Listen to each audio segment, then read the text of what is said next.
And Joseph Benglos there in the all-blue tracksuit with the number 13, Werner Lichka.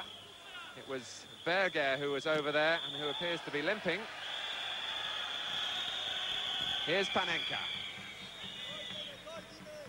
Kirastas there in front of Nehoda.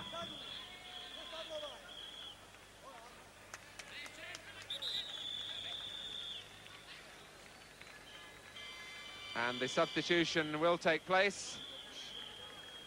On comes Lichka, and Berger, an early departure just halfway through this first half. And a disappointment for him, getting his chance in this Czechoslovakian side. Livatinos.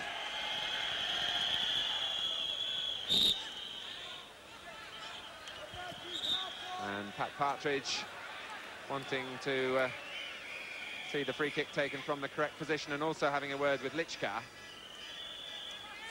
It's refreshing to see the Greeks leave people at the park even when they're under pressure at the back. They've always got at least 2 men forward, and at times 3. And in many ways, this might well be the reason that Andrus is having to stay back as the spare man at the back now.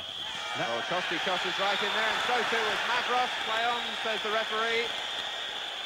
But a long free kick, and again the Czechs looking embarrassed in the air. Della Cecoslovacchia, il numero 18, Berger, è stato sostituito dal numero 13, Lichka. Here's Panenka. For Masny, with Nehoda in the middle. And it comes towards Nehoda, and gratefully hooked away by Kuis. But Barmosh with the chance to plant it back in again. And pushing by Zdenek Nehoda, who on Wednesday and tonight hasn't really gone in on crosses with the confidence of a man who feels he's fully fit.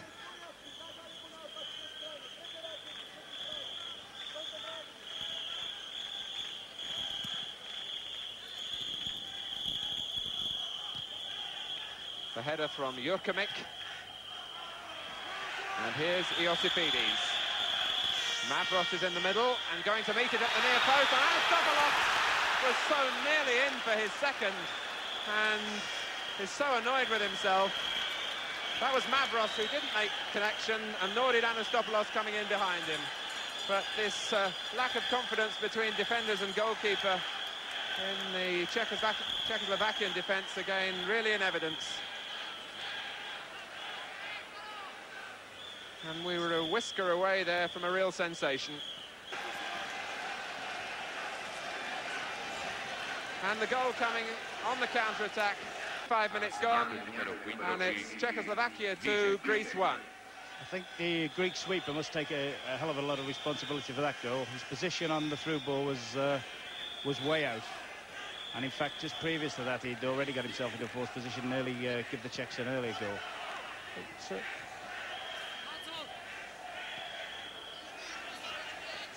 Vizek, who is, as I said earlier, in the Olympic squad as well for Czechoslovakia, but has proved himself as a striker who can score goals at the very highest level.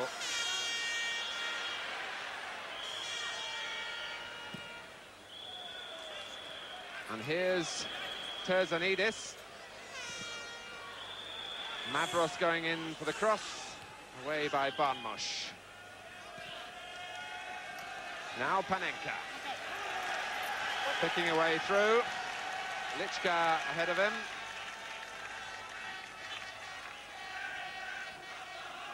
And here's Barmosh. The cross too deep for Nehoda, but Vizek might get there. Trying to set up Marian Masny. And play on again, says Pat Partridge. And Masny holding his left ankle. And the whistle has gone, which will enable Masny to get some treatment.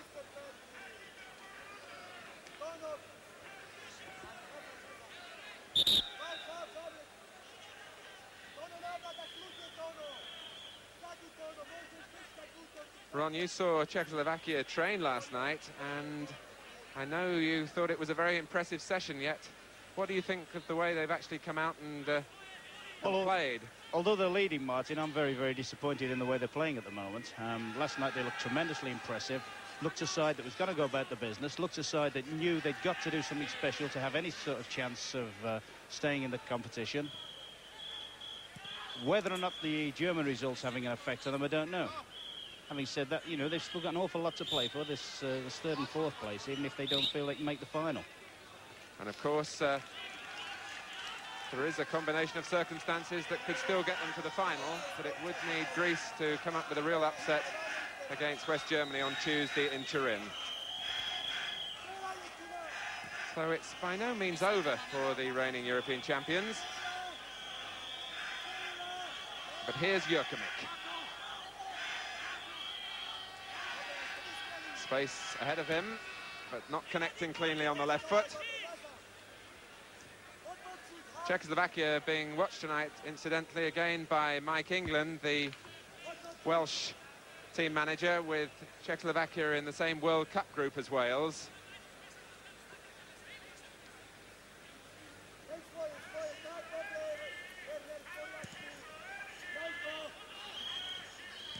A little touch by Panenka.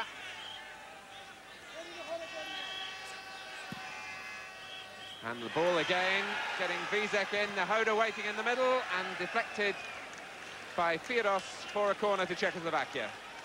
What's happening over there is that the Greek left-back is getting himself into advanced positions. The sweeper's not really coming across and blocking off the space, and the Czechs, when they do decide to penetrate, have got an awful lot of space to put in telling balls. And the shot from Panenka.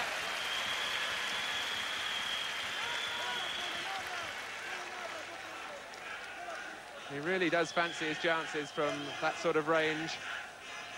And it needed a good save from Constantinou.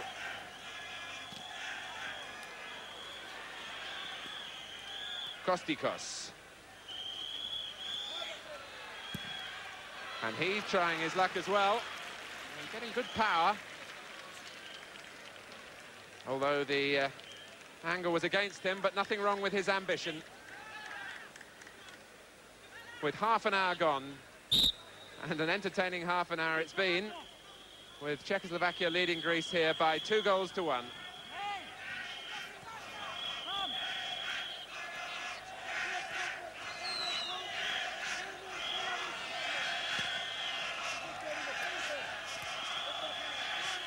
Here's Livathinos for Kuis, and Iosafides, as Ron Atkinson was saying, wanting to go forward again, the left back.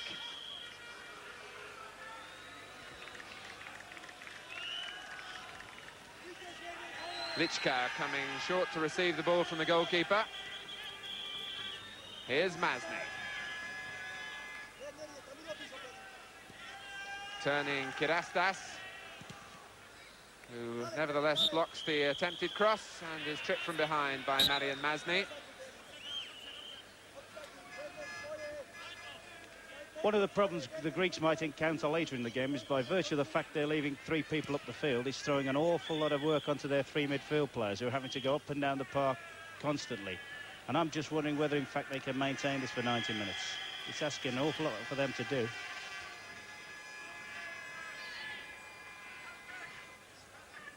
Barmosh.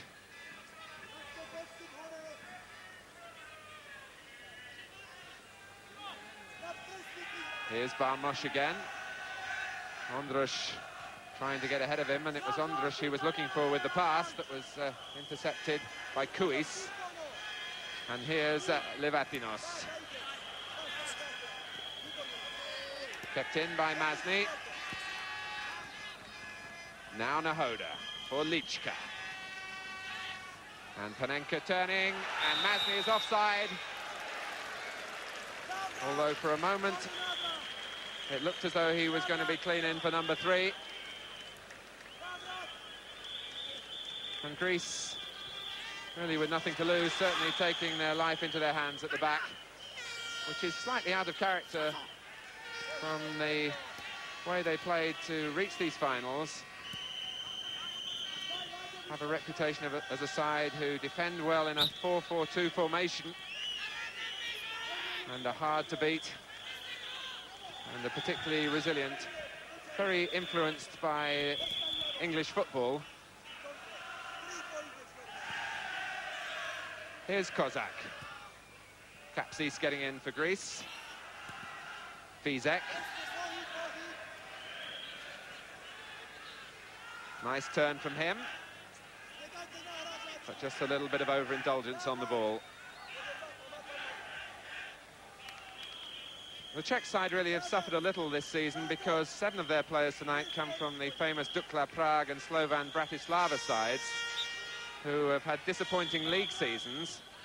The champions Baník Ostrava, and it's only Lichka who's come on as substitute, who is from Baník in this side out tonight. Here's Nahoda. For Masny. Panenka and Nahoda are in the middle. And Masny gets a free kick. A siding challenge from Kapsis. The last few minutes have been the best the Czechs have had in the game, and they look now as if they're starting to just pick at the Greeks. And I think if the Greeks are going to try and stay in the game, it's very, very important they survive until half-time without conceding another goal.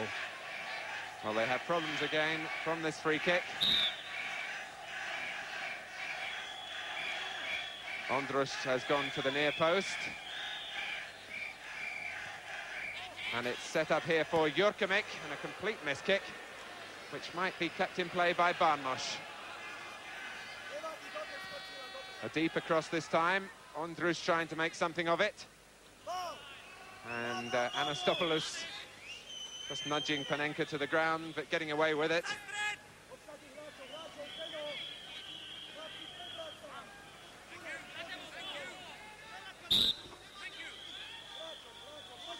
Breaking ahead of him.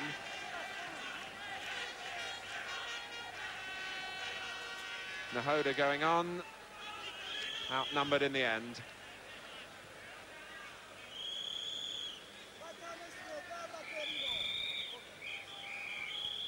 Worth remembering that football in Greece has only recently gone to full-time professionalism, and this generation of players still have certain habits of the part-timers.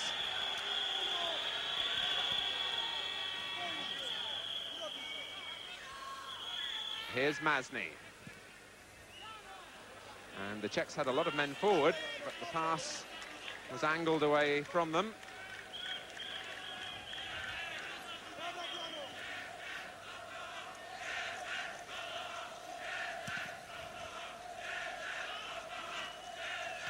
Kuis. Forward from Girk. And collected by Iosifidis.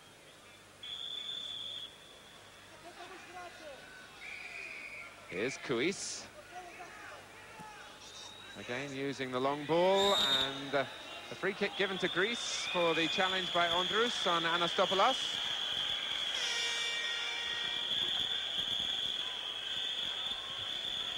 Pat Partridge was telling me before the game that he wasn't really concerned about having any problems with the Czechs as in the matter of discipline. Certainly confirmed that he didn't speak